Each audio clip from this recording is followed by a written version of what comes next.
"Hey, you there with the mop, come up here and give us a little show." Tyler Rhodes's voice echoed across the mat, his black belt glinting beneath the fluorescent lights. He squinted, smirking.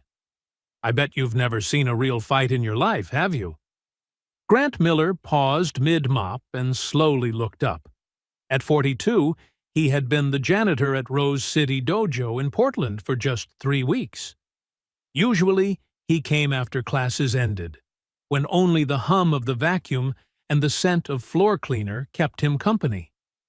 But that Thursday night, the advanced class was still in session. "I don't want to disturb you, Sensei Tyler," Grant said quietly, voice low and calm. He bent down again, scrubbing at a stubborn stain. "I just want to finish up so you can continue." Tyler burst out laughing, loud enough for everyone to hear. "Look at that. He's so scared he won't even step on the mat." 8 students laughed awkwardly. A few exchanged uneasy glances, but no one dared to speak. What Tyler didn't know was that the man holding the mop had spent the last 20 years trying to forget who he really was. 20 years since the day he walked away from the ring after an accident that changed everything. A secret so deep that not even his 10-year-old daughter had ever heard it. "Come on now," Tyler taunted, swaggering closer with that same arrogant grin he used to intimidate newcomers. "Just a light demo. I bet you don't even know a basic guard stance. Let my students see the difference between a martial artist and a janitor." Something stirred inside Grant's chest, like a sleeping muscle waking up after a long rest. His eyes met Tyler's, and for a fleeting moment something passed between them, enough to make the younger instructor hesitate, stepping back ever so slightly, without understanding why. "It's just an educational demonstration," Tyler said, his voice now a touch less confident. "Nothing serious, just to show the newbies why we respect martial arts." Grant set the bucket down and straightened up. His movement was light yet precise, far too fluid for someone who'd never touched a mat. The air shifted. Conversations stopped. Only the sound of breath remained. "All right then," Grant said, voice calm as still water before a storm. "But when we're done, you'll apologize to all of them for turning a place of discipline into a circus." Tyler forced a laugh, but it came out uneasy. "Apologize? You'll be the one apologizing to the floor after your face hits it." No one in that room knew that Grant Miller was once Grant the Phantom Miller, 5-time MMA world champion. He'd walked away at the peak of his career, after the accident that claimed the life of his best friend and sparring partner.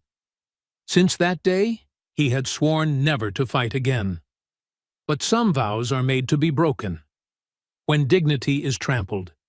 If you believe true strength lies in calmness and self-respect, hit subscribe now. Because this story will make you rethink what strength really means. And then, as Grant stepped onto the mat, the entire dojo held its breath. What happens when the man the world forgot decides to stay silent no longer? Tyler adjusted his black belt with a theatrical gesture, clearly savoring every second the spotlight shone on him. "Gather around, everyone. Tonight, you're about to witness a live demonstration of why martial arts has ranks and hierarchy." Grant quietly watched as 8 students formed a half-circle around the mat. Some looked eager, others uneasy. A brown-haired girl with her hair tied neatly whispered something to her training partner, who only shook his head as if to say, "Don't get involved." "Look closely, everyone," Tyler continued, his tone dripping with contempt. "This is the perfect example of why everyone should know their place. This dojo isn't for...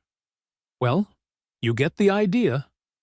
A familiar ache rose in Grant's chest. Not because of Tyler's words, he had heard far worse, but because of the tone, that smug tone. That way, people use power to make others feel small. 22 years ago in Las Vegas, he had heard those same kinds of words. Who does this country bumpkin think he is? That night, the pressure from the ridicule had eaten away at him, and just a week later, the terrible accident with Jack Morrison had taken the life of his closest friend. "Sensei Tyler," the brown-haired girl spoke softly, breaking the tension. "Maybe we should continue with our regular class. It's getting late." "Megan O'Reilly," Tyler snapped, his voice sharp as a blade. "Are you questioning my teaching methods? Sit down and watch closely. You'll learn more in the next 5 minutes than in a month of practice." Grant noticed how deliberately he had said her full name, a petty display of authority. He also saw the fear in her eyes, the same fear he had seen in his own reflection 20 years ago, when he'd wake up in the middle of a nightmare. That accident still haunted him. A series of punches. Too fast. Too strong. Jack fell, his head hitting the mat with a dull thud that sounded like fate snapping in half. The investigation called it an accident, but Grant knew the truth. He had lost control. He had let the crowd's contempt fuel his fists and lost everything. "Well then, Mr. Janitor," Tyler sneered, "why don't you show my students how to hold a basic defensive stance? Or is that too complicated for someone whose specialty is holding a mop?" Laughter spread through the room, but Grant stood still. He closed his eyes, and in a single breath, he was no longer in Portland. He was back in Las Vegas, under the blinding lights, surrounded by mocking voices. Moments before the tragedy that changed his life forever. "What's wrong? Scared?" Tyler's voice cut through the silence as he began circling Grant like a predator sizing up its prey. "Or are you just planning to stand there like the floor lamp you push around all day?" Then he touched Grant, a light shove on the shoulder, harmless in appearance, but laced with arrogance from a man who'd never been taught the meaning of consequences. Grant absorbed the push, without moving an inch. His stance rooted deep, like oak roots gripping the earth, and in that instant, Tyler felt as if he had just tried to push a wall. The smirk on his face faltered. "Interesting," Grant murmured softly, almost to himself. "It's been a long time since someone dared provoke me like that." His voice wasn't loud, it wasn't angry, but the entire atmosphere changed, replaced by the terrifying calm of a man who had already walked through life's darkest valleys. Tyler didn't understand. He still thought he was in control. "Did you hear that, guys?" he said, forcing a laugh. "He thinks this is interesting. Why don't we show him the difference between thinking you know and actually knowing?" But every insult, every laugh, only awakened something deeper inside Grant. The part of him he had buried for 20 years. Not rage, not vengeance, but a clear, grounded memory of who he once was, when he stopped running. Megan O'Reilly froze. She could feel it, the shift in the air. The way the man stood, breathed, and moved, all radiated control and a quiet power she had only seen in old footage of true masters. "Last chance, my friend," Tyler said, his voice now carrying a hint of impatience. "Either you accept this little demo like a man, or I'll call security to throw you out. And guess what? You'll lose your job, too." Grant opened his eyes, his gaze locked onto Tyler's. And in that moment, a chill ran down the instructor's spine, as if he had just called the wrong name of a storm. "All right," Grant said slowly, voice low but resonant. "When we're done, I want you to tell them why you turned a place of learning into a circus of humiliation." Tyler forced a shaky laugh. "Explain? You'll be doing the explaining when you're flat on the mat." No one in that room knew that, For 20 years, Grant hadn't just been running from his past. He had been learning to master his anger, forging it into a weapon of precision and silence. Every insult, every shove, only fed the storm waiting to be unleashed. And Tyler Rhodes was about to be the first, and perhaps the last, to feel its full force. Tyler adjusted his stance, clearly pleased with the heavy silence that filled the dojo. 8 students formed a perfect circle around the mat. Some looked eager to watch the demonstration, while others couldn't hide their discomfort. "Everyone!" Tyler announced theatrically, his voice booming. "Tonight, you'll witness a lesson worth more than 6 months of training. The difference between those who dedicate their lives to martial arts and those who merely mop the floors where real fighters walk." Grant stood motionless at the center of the mat, but something in his breathing had changed. He closed his eyes for a moment, and when he opened them, he was no longer in Portland. In his mind, he was back at the National Training Hall in Las Vegas. 22 years ago, the night of the World Championship fight against Victor the Demolition Man Petrov. "Look at that country boy!" someone had shouted from the stands back then. "I bet he won't last 3 rounds against a real fighter." Grant had won by technical knockout in the second round, but that victory had cost him his best friend, Jack Morrison, in a sparring accident just a week later. Pressure, prejudice, and one moment of lost control ended everything.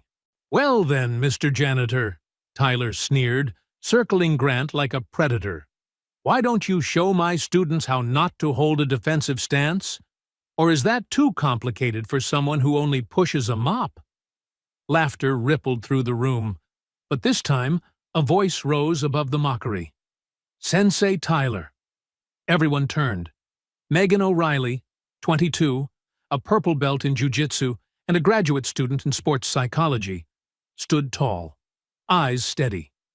"May I ask you something?" The dojo went dead silent.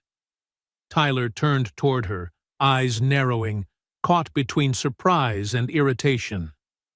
"Sorry, Megan, but who's teaching this class? Me or you?" "You are, Sensei," she said calmly.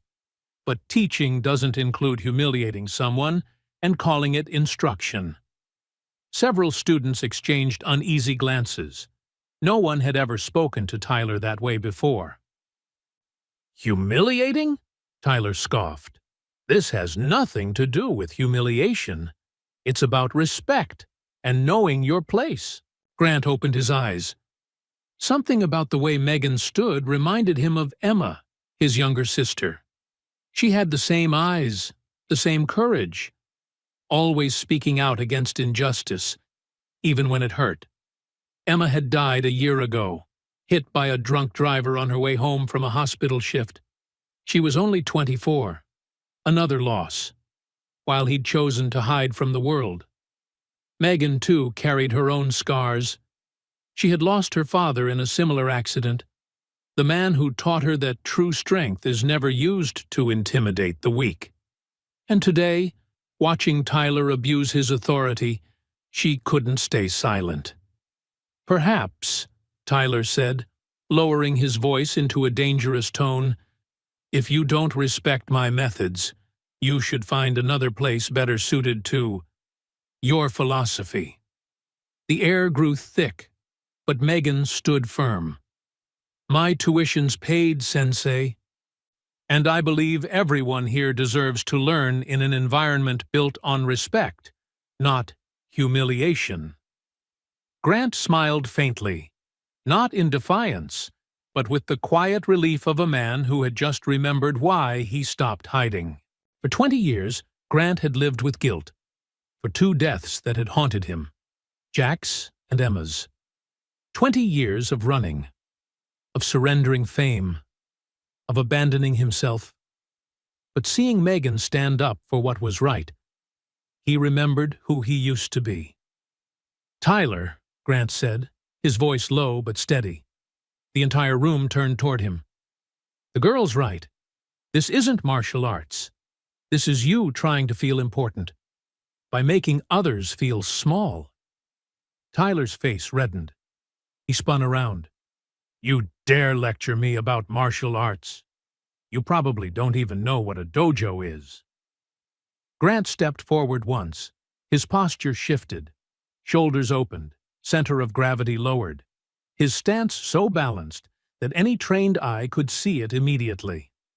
A perfect guard. Actually, Grant said quietly, I know exactly what a dojo is. And I also know that this place stopped being one a long time ago. A shiver ran down Tyler's spine. Something in the man's breathing, in the way he stood, triggered a primal instinct, a warning to stop. But pride drowned out reason. Enough, Tyler growled, dropping into a fighting stance. Let me show you what respect means. Megan watched, torn between fear and awe. The way Grant moved, the restraint in every motion, the rhythm of his breathing. It was all too deliberate, too measured. She realized then, this was no ordinary janitor.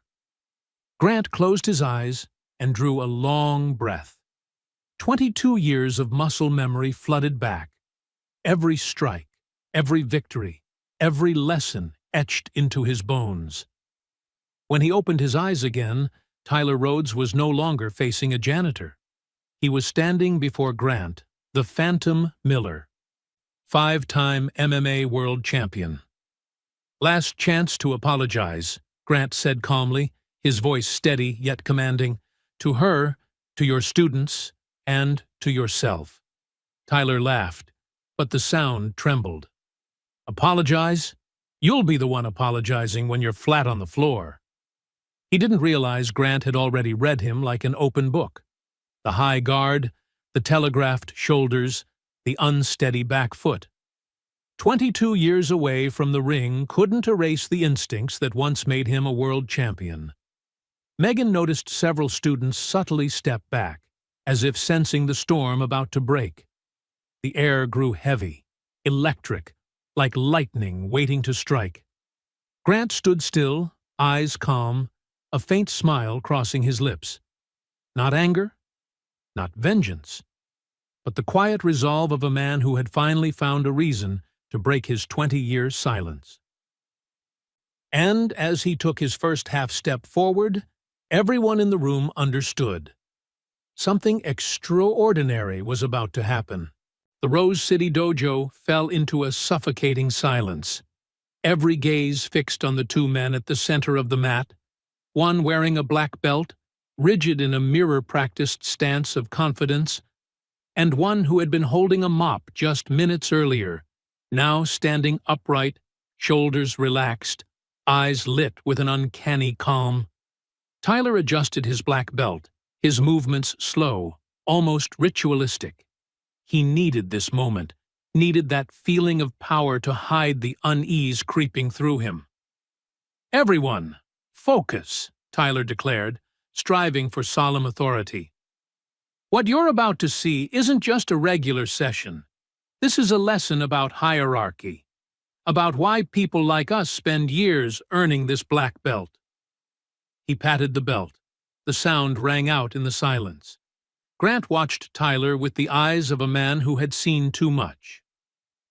He recognized it immediately. This wasn't true confidence. It was a mask he himself had once worn, a similar mask 20 years ago, when he'd been breaking inside but had to appear invincible outside.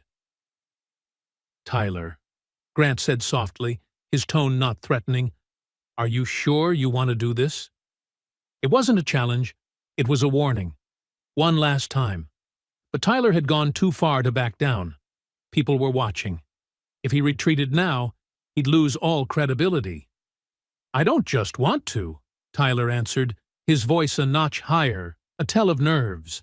I need to do this, so my students understand that respect isn't optional.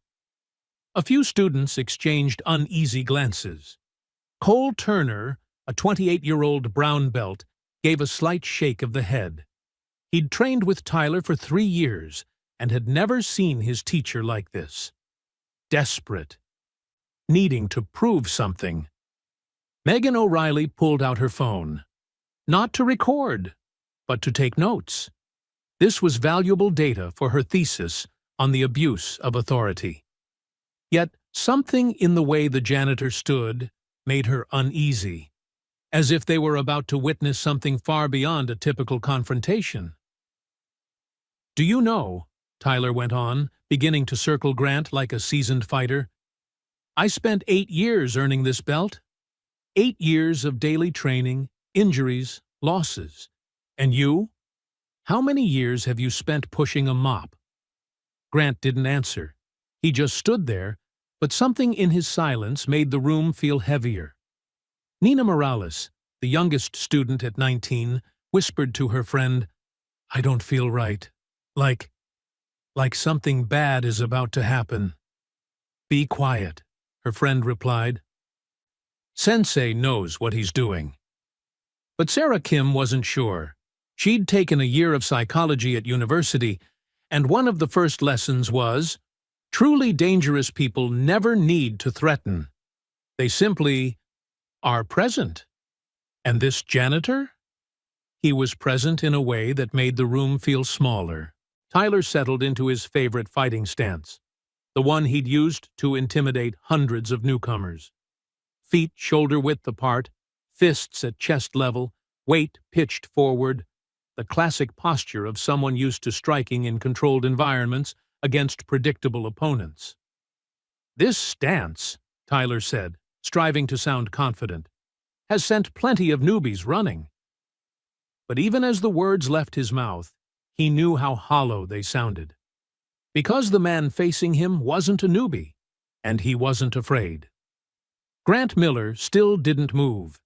He stood like a statue, neck slightly tilted, gaze steady, neither fearful nor hurried to guard, only assessing. And as he assessed, Grant saw everything. The high guard exposing Tyler's ribs, the unstable base ruining balance, the overtense shoulders telegraphing every motion before it began. The weight pitched too far forward. A light pull would topple him, knees insufficiently bent, no quick redirection, fists clenched too tight, energy lost before the strike. 20 years off the circuit, but Grant's eyes still scanned like X-rays. "You know what's interesting, Tyler?" Grant finally spoke, as casually as if remarking on the weather. "For 20 years, I've tried to forget everything. How to move, how to breathe, how to read an opponent. I thought if I forgot, I'd be safer. The people around me would be safer." Tyler frowned, not understanding. "But it turns out," Grant continued, a sad smile touching his lips, "some things can't be forgotten. They live in the muscles, in the bones, in the way your heart beats when danger stands in front of you. And right now, when I look at you, I see it all." "See what?" Tyler asked, his voice slightly unsteady. "I see that you're afraid," Grant replied simply. "Not afraid of me, afraid you're not enough, afraid that even with a black belt, you're still the kid who feels he has to prove something." The words slid into Tyler's heart like a knife, because they were true, completely true. Neon lights washed over the polished floor. Tyler's breathing grew ragged. Grant's remained even and light, like wind brushing a window. Grant could practically feel his opponent's energy scattering. Megan watched them both, and she began to see, not with her eyes, but with the instincts of someone who studies human dynamics in sport. Tyler was fighting himself, his father, his past, every voice that said he wasn't enough. And Grant? Grant was fighting the ghost of a friend who died 20 years ago. This wasn't a fight between two men. It was a fight between past and present. "Still waiting?" Tyler tried to sneer, bouncing on his toes. "Or are you planning to stand there like a floor lamp?" Grant did the unexpected. He moved, quietly. Just a small foot adjustment, a subtle drop of the center, shoulders relaxing into a perfect horizontal line. But to anyone who knew how to look, it was an instant and terrifying transformation. From an ordinary man, Grant Miller became Grant the Phantom Miller, the 5-time MMA world champion. A few students swallowed hard. Megan O'Reilly was the first to grasp the significance of that shift. A chill ran down her spine. She had watched hundreds of hours of footage of the old masters. This wasn't instinctual flinching. It was fight sense polished by thousands of hours on the edge of life and death. She'd seen how Muhammad Ali moved, how Bruce Lee broke rhythm, how Anderson Silva bewildered opponents. And now she was seeing the same thing, right in front of her. "No," she whispered, her hand trembling as she pulled out her phone. "He's not ordinary." Cole Turner beside her glanced over. "What did you say?" "Look at his stance." Megan pointed at Grant, her voice a mix of excitement and fear. "Perfect center of gravity. Shoulders relaxed but ready. Eyes not locked on his opponents. He's reading the entire body. This is a master-level fighter." "No way." Cole shook his head. "He's just a janitor." But behind them, Nina Morales had already started typing on her phone. There was something about the man's face. Familiar. "Interesting," Tyler muttered, trying to hide his confusion. For the first time in years, his confidence wavered. Something in the way Grant occupied space awakened Tyler's deepest self-preservation instinct, one he had never needed inside this safe dojo. Grant took a single step, a small movement, barely a foot. Tyler flinched back on instinct. The movement was so unconscious, so primal, that a few students looked up in surprise. A black belt backing away from a janitor. This wasn't normal. "Is he scared?" one student murmured. The whisper was small, but in the dojo's hush, Tyler heard it clearly. Blood rushed to his face. No, he couldn't be seen retreating, couldn't lose face in front of his class. He had built this reputation for years. He couldn't let it collapse because of a janitor. "Problem?" Grant asked gently, his voice quiet yet commanding, and the room fell instantly still. Not loud, not threatening, just the absolute confidence of a man who had stood in the world's biggest arenas and never walked away in fear. Tyler forced a smile that looked more like a grimace. "No problem, just admiring your stance. Did someone teach you that on YouTube?" The line was meant to be snide, but no one laughed. The tension had thickened to something almost tangible, something you could cut with a knife. "Actually," Grant said slowly, his tone like a teacher explaining a point to a student without irritation or anger. "I trained at the National Training Hall in Las Vegas. Ever heard of it?" Tyler frowned. The name rang familiar, like a faded memory from some article he'd read. But his brain hadn't connected the dots yet. "Las Vegas?" he asked, a bit of confidence draining away. "What kind of weekend seminar is that?" A few students exchanged looks. Cole Turner furrowed his brow. He'd heard that name somewhere too. Megan couldn't take it anymore. Her hand shook as she typed fast. "Las Vegas National Gym Martial Arts." The screen lit up. First line. "Las Vegas National Gym, where champions are made." Second line. "Training ground for 15 world MMA champions." Third line. "Home to legends, including—" Her heart stuttered. This wasn't a regular gym. This was a shrine, where only the best fighters in the world trained, where a single private hour with a coach could cost thousands of dollars. She looked up, eyes wide with alarm and excitement, and whispered, "Oh my God!" He trained there. But it still wasn't enough. She needed to know exactly who this man was. Her fingers flew again. Grant Miller, fighter, Las Vegas. The screen exploded with hundreds of results, and there, at the very top, was a face. Younger by 20 years, but unmistakable. The man standing before her. Grant, the Phantom Miller, 5-time world MMA champion. Megan felt the room tilt. Tyler, Grant remained calm, his tone unchanged, even as he knew the truth was about to surface. Last chance. Apologize to Megan for silencing her.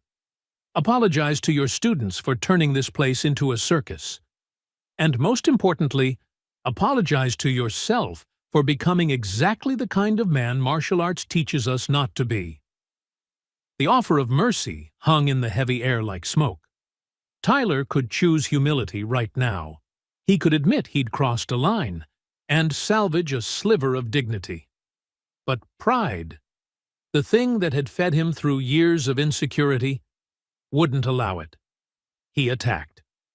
The first punch was technically perfect. A jab, quick and precise, executed exactly as in the manuals. It had worked on 99% of the people he'd sparred with over the years. Grant Miller wasn't in that 99%. What happened was so fast and so smooth that half the room couldn't process it. Grant simply wasn't where Tyler's fist was aimed. His body slipped aside like water through stone. No wasted motion, not a millimeter squandered. Head tilting left by precisely 15 degrees. Right shoulder rotating to draw a perfect diagonal. Hips tracing an invisible arc. Tyler missed the beat, arm extending into empty space. His punch hit air, and by the laws of momentum, his body overcommitted into his own force. Good effort, Grant observed gently, already rebalanced in a new position. Not far, not too close. Exactly enough to control. Clean mechanics? Adequate speed? But you telegraphed with the right shoulder. It pops up about 2 centimeters before you throw. Tyler whipped around, trying to locate him. His heart pounded. How? How could anyone move that fast without a sound? Beginner's luck, he muttered, more to convince himself than Grant.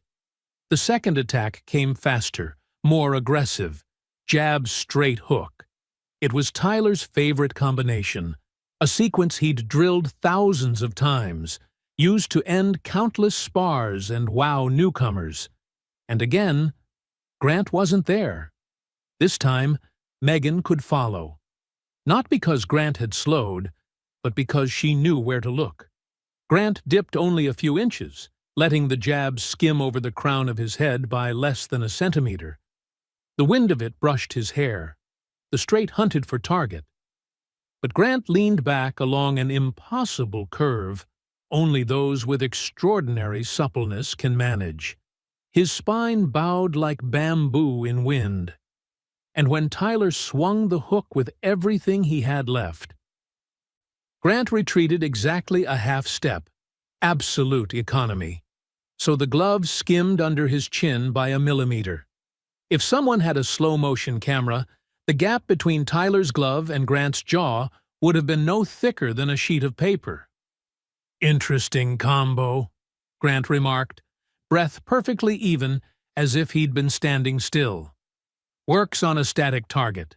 But after the hook, your entire left side is open. In a real fight, that's when the opponent ends it.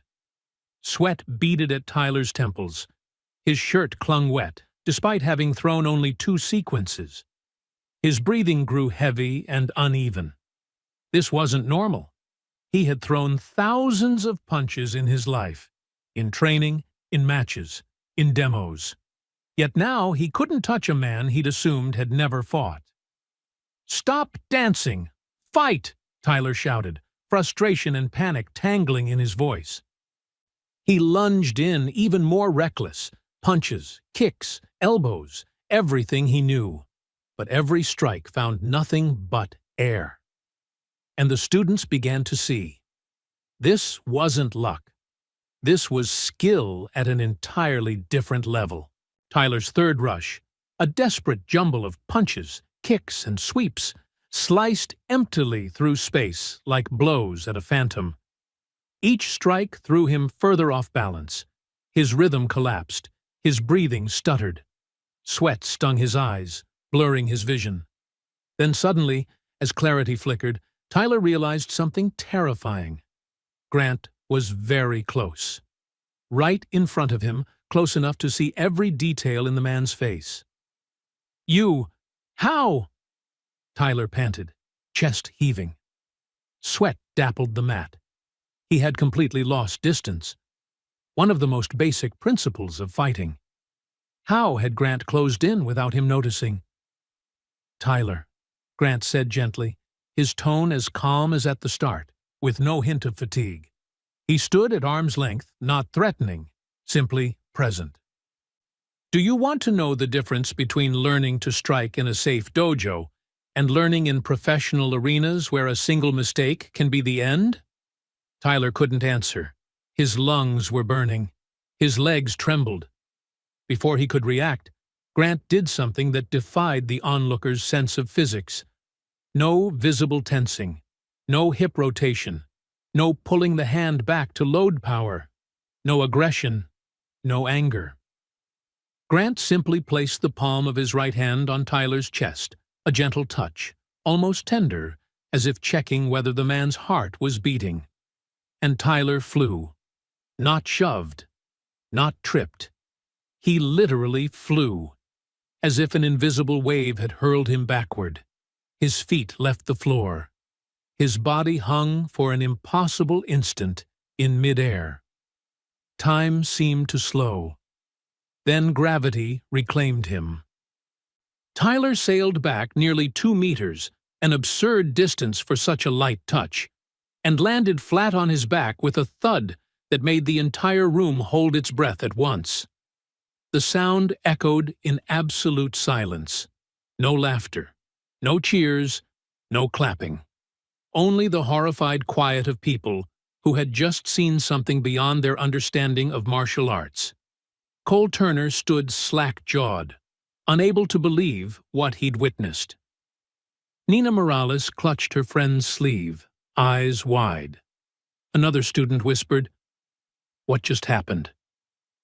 Tyler lay motionless for a few seconds, maybe 3, but it felt like a minute. His eyes locked on the blazing neon overhead as he tried to process what had just happened to his body.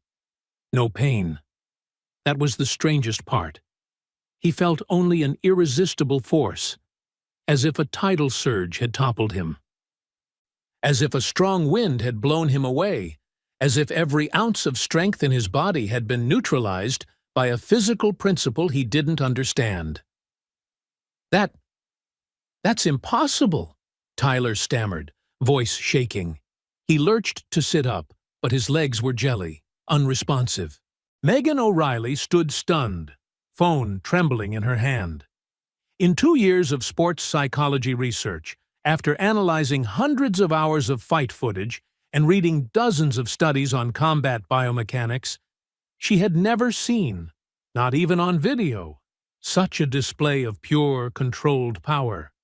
No brutality, no anger, no showboating.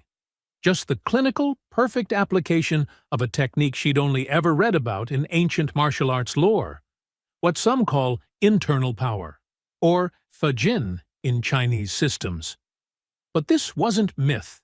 It was happening right in front of her.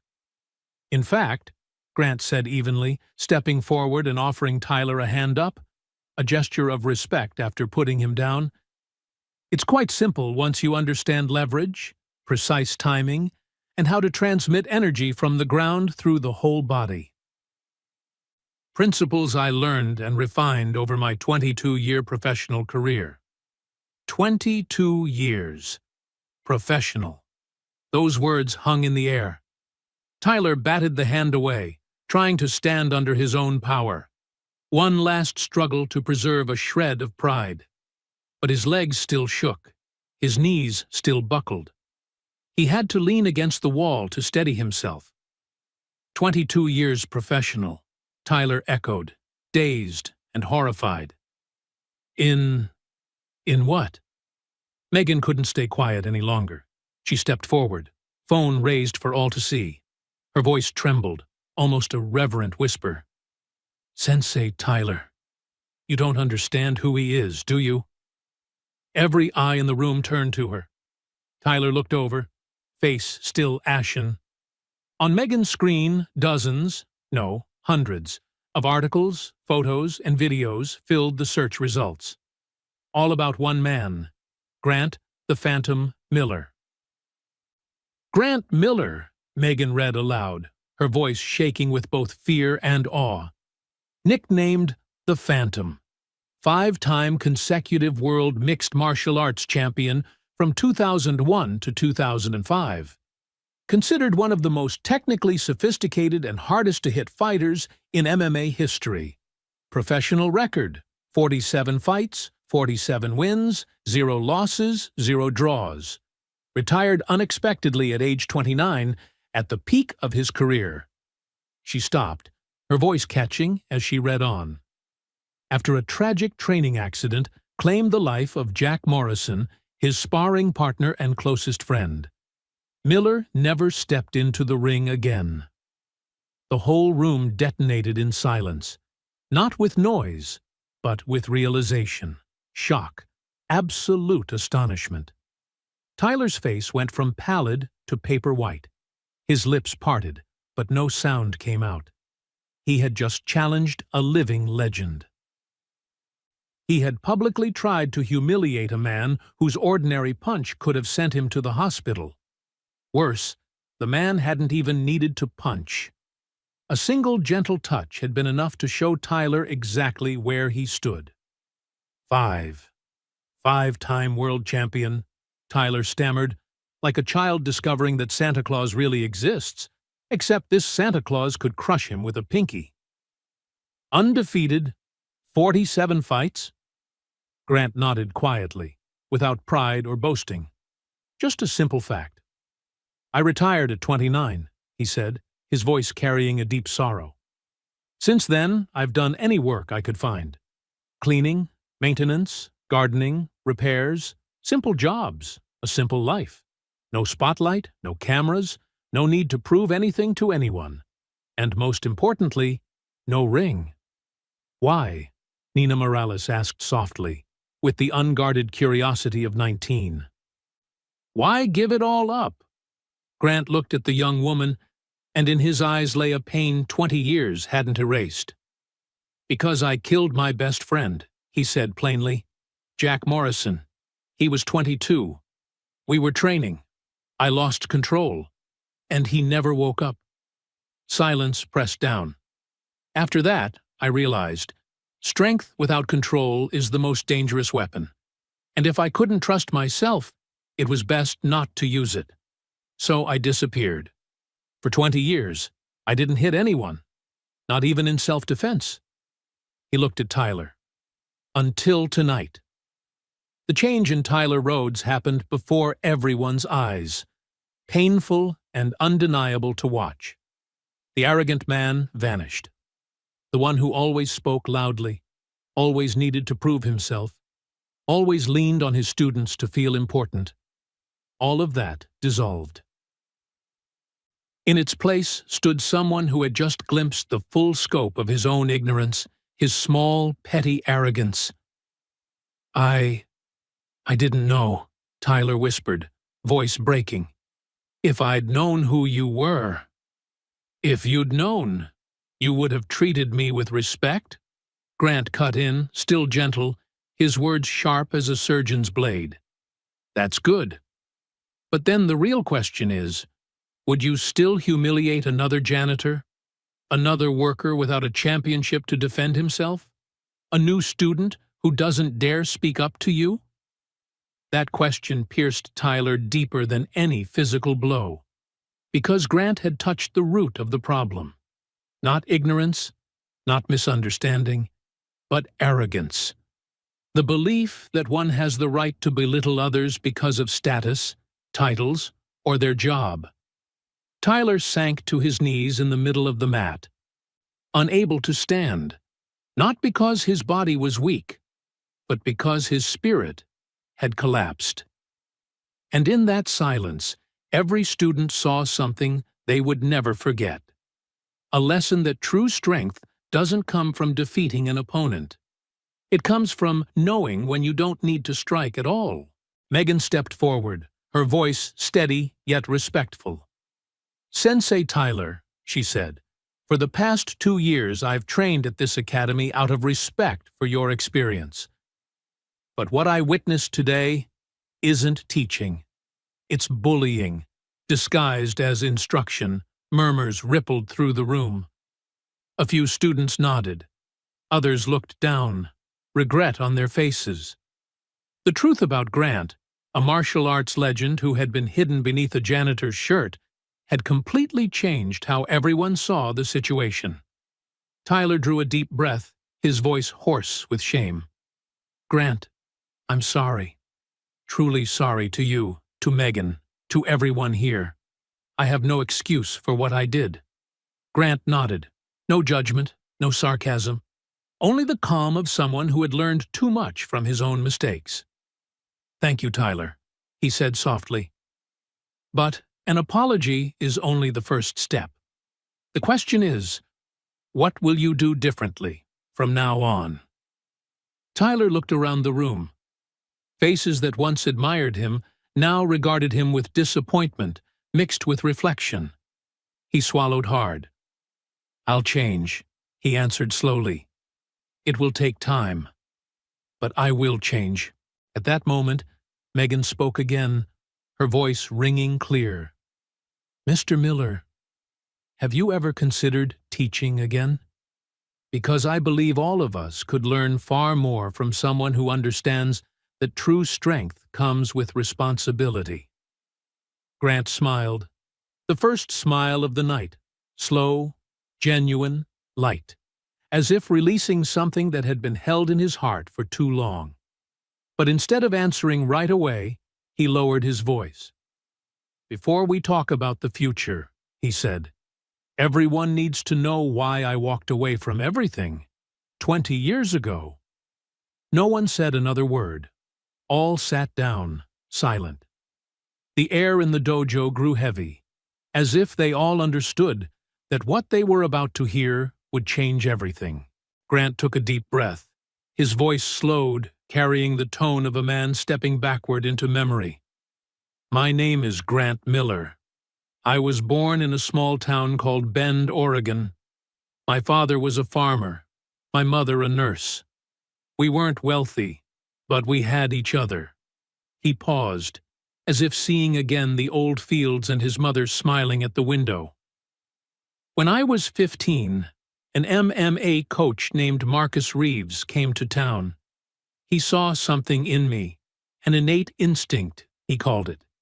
He trained me for free every day after school. By 18, I was state champion. At 20, I turned pro. At 22, I was a world champion." Megan fell silent, her hand taking notes, no longer as a research student, but as someone hearing a confession. Grant went on, "But there was a problem. Every time I won, people said it was luck, that I didn't deserve it, that I didn't belong in their world. Not because of race, I'm white, but because I didn't come from a big gym, didn't have connections, didn't have money." His voice deepened. "And bit by bit, those words ate away at me. I began to fight to prove a point, to fight out of anger, not out of love for the art anymore." Tyler listened, his gaze growing heavier. He understood. Pressure, wounded pride, the need for validation. It was his story, too. "After I won my 5th belt," Grant continued, "I started training with Jack Morrison, my best friend in the world. We were like brothers." His voice trembled slightly. "That day was just a normal practice, but I came into the gym angry. A reporter had just written that my win was luck, that I'd soon be exposed, and when Jack and I started sparring, I lost control. I hit too hard. Too fast. Too angry. He closed his eyes and drew a hard breath. One punch. Jack fell. His head hit the mat, and he never woke up. The dojo sank into absolute silence. A few students bowed their heads, eyes reddening. They said it was an accident, but I knew it was my fault. I let anger steer me, and my best friend paid the price. 3 days later, I retired. I gave up the belts, the money, everything. I disappeared. I swore to myself I would never fight again. Never let my fists hurt anyone else. He gave a faint, sorrowful smile. And I kept that promise for 20 years.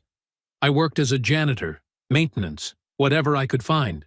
Simple jobs, a simple life. No spotlight, no cameras, no need to prove anything to anyone. And most importantly, no ring. Not even my daughter knew who her father used to be. Megan quietly wiped away a tear. The story wasn't only about guilt. It was about atonement, about choosing to live smaller to protect the world from oneself. But today, Grant looked toward Megan. I saw a young woman stand up for what is right. Protect others, speak out, even when it might cost her. His eyes were warm and bright, like a light switched on after 20 years of darkness. And I realized I was wrong. Strength isn't the problem. The problem is how we use it. Hiding, fearing, avoiding. That doesn't honor Jack. He turned to Tyler. If I teach again, I'll teach this. True strength isn't in making others feel small. It's in helping them stand taller. In knowing when not to strike. Martial arts isn't about controlling your opponent. It's about controlling yourself. Tyler nodded slowly. The room was quiet, save for the long exhale of people who were truly understanding. I get it now, he said softly. And I'm sorry. Not just for today, but for every time I used my position to make someone feel lesser. Grant set a hand on his shoulder. Not to assert dominance, but to share the weight. We've all made mistakes, Tyler. The question is whether we learn from them. 3 months later, morning sunlight poured through the windows of Rose City Dojo, illuminating a scene very different from the night everything changed. Grant Miller stood before the class, no longer a janitor, but an instructor. There was no colored belt on his uniform, only plain white fabric. Why don't you wear a belt, Sensei? A young student asked on the first day. Because a belt is just cloth, Grant replied.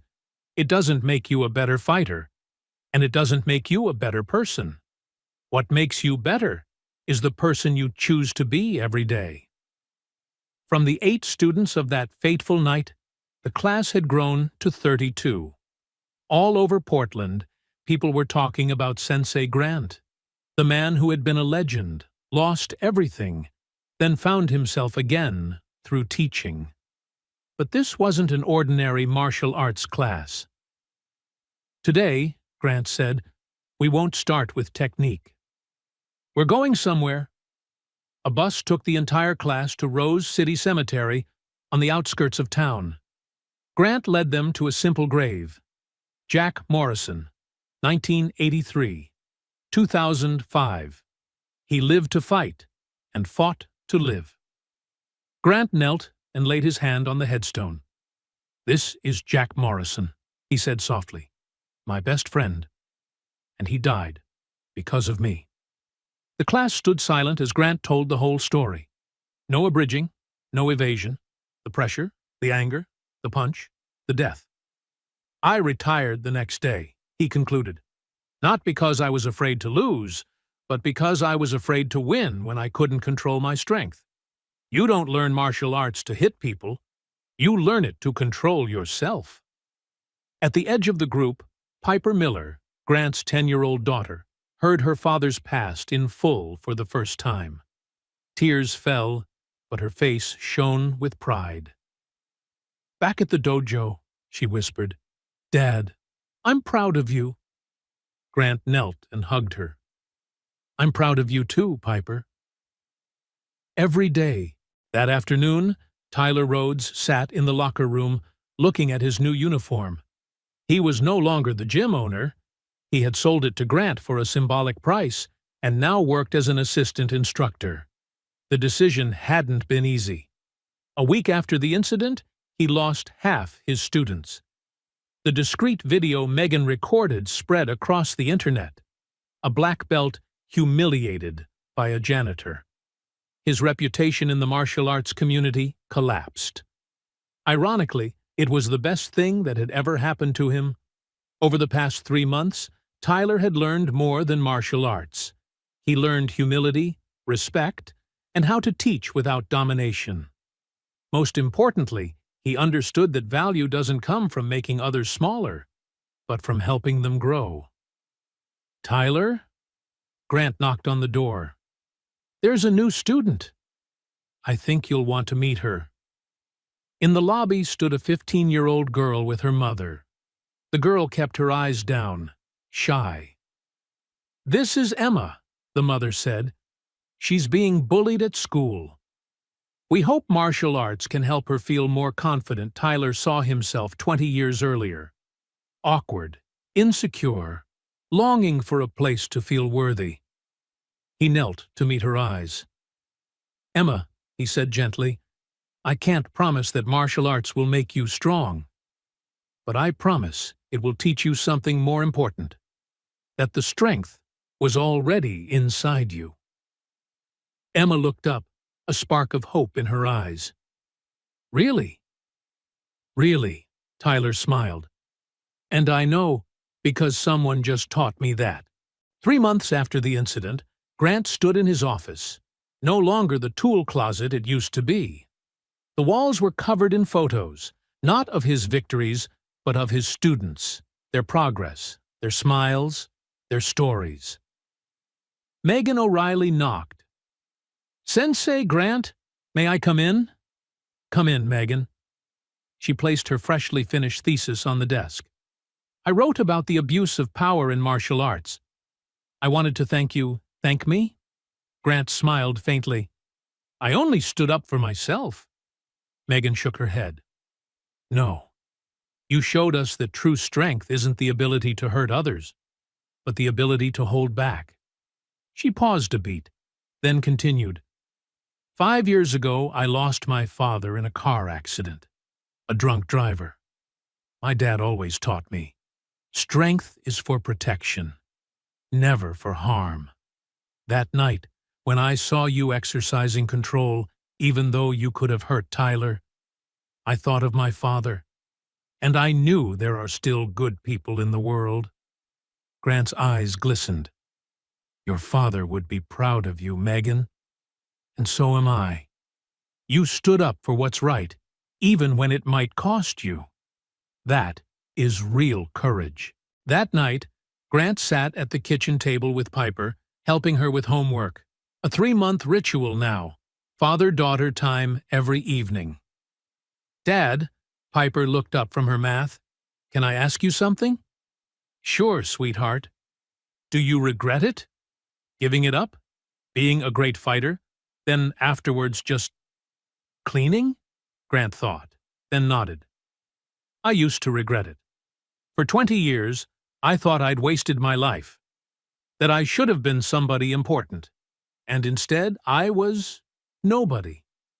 But now I understand. I wasn't nobody. I'm your dad.